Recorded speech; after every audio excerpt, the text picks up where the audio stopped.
Magandang tanghali po sa ating lahat. Ako nga po pala si Marmy Aslaranjo at Precious Heart A. de la Flor from BSCD 1B.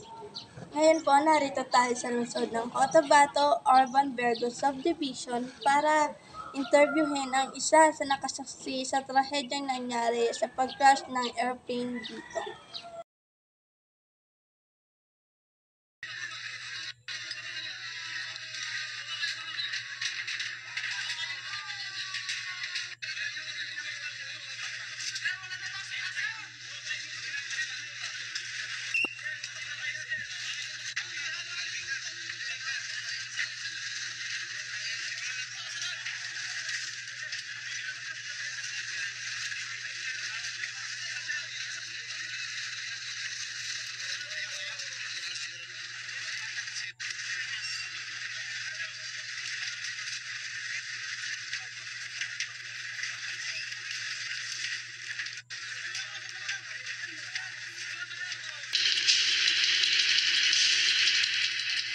Tanghali sa ating lahat. Nandito po tayo ngayon sa lugar ng Cotabato City sa Virgo Subdivision. Kasama po natin ang isang nakaalam sa trahedyang nangyari nung nag-crash ang airplane dito.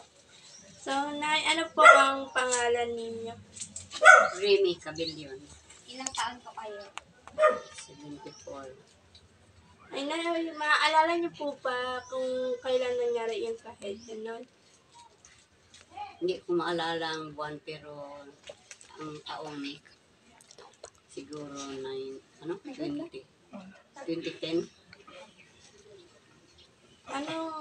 Ano po siya nangyari? Umaga po ba o hapon?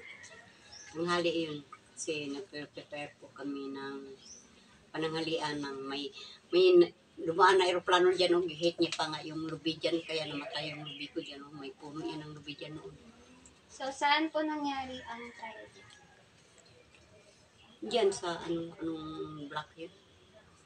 Yung sunod lang dito o na block. Alam niyo po ba kung ilan yung mga namatay doon? Ang alam ko yung may-ari ng bahay may bisita siya. Tapos yung sakay ng aeroplano. Siguro yun sila sakay.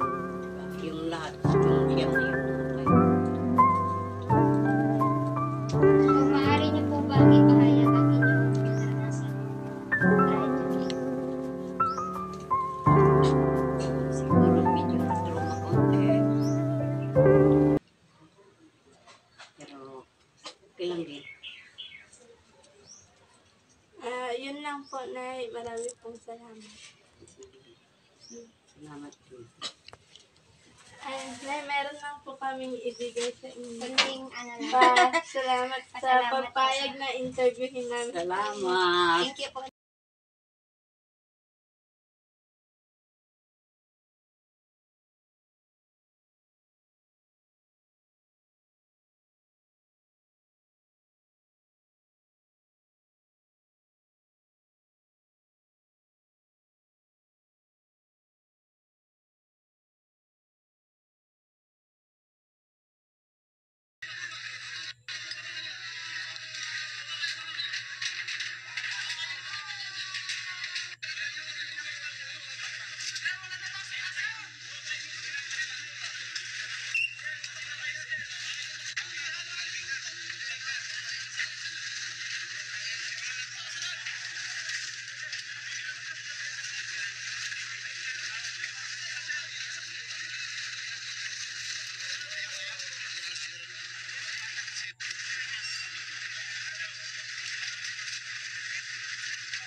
Nabalot ng takot ang mga residente sa isang subdivision sa lungsod ng Cotabato matapos bumagsak doon ang isang Nomad plane ng Philippine Air Force kaninang umaga. Patay lahat ang 8 sakay ng aeroplano at sa sibilyan ang namatay din. Maliban po sa sugatan ang isang taga-roon. Sinasabing mechanical failure ang dahilan ng pagbagsak ng Nomad plane. Live mula sa lungsod ng Cotabato, nagpapatrol Lirio Bombat.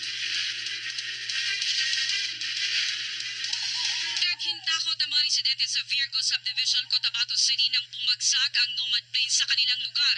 Ang masaklap, siyam ang nagbuwis ng buhay sa trahedya. Ito ang eksenang inabutan ng news team sa Virgo Subdivision sa Cotabato City alas 11:40 ng umaga kanina. Pinalot ng usok ang lugar. Hirap makapasok ang mga motorista. Sa kalayuan, tanaw ang mga nasusunog na bahay. Pero sabi ng mga residente, hindi ordinaryong sunog ang nangyari. Lalo't ang may kagagawa nito ay isang bumagsak na Nomad plane ng Philippine Air Force.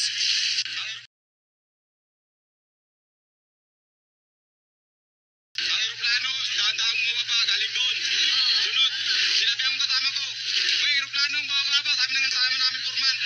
Takbo kayo, alakan yan, disgrasya, makrash yan, yun, takbuhan kami. Naglabas po kami, nakita ko po, kitang-kita ko po na pagewang-gewang yung yung takbo ng aeroplano. Dito po ako yung tapos nakita ko po dito, parang doon po siya papunta yung aeroplano po. Doon po siya papunta.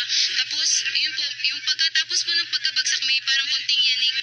Bumagsak sa bahay ng pamilya Gapor Kamalian ang aeroplano. Nabagsakan din ng LC ng aeroplano ang isang bahay. Sa katabing bahay naman, bumagsak ang pakpak nito.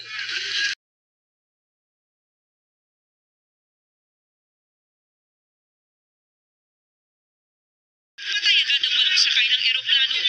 Kabilang si Major General Mario Boots Lacson, Commander ng 3rd Wing Division ng Philippine Air Force na nakabase sa Zamboanga City.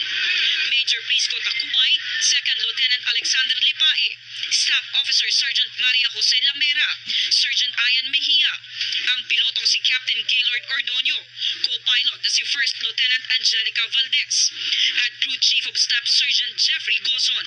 Patay din ang residenteng si Inday Mondrano na bumisita lang sa kaibigang si Jella Gumiton.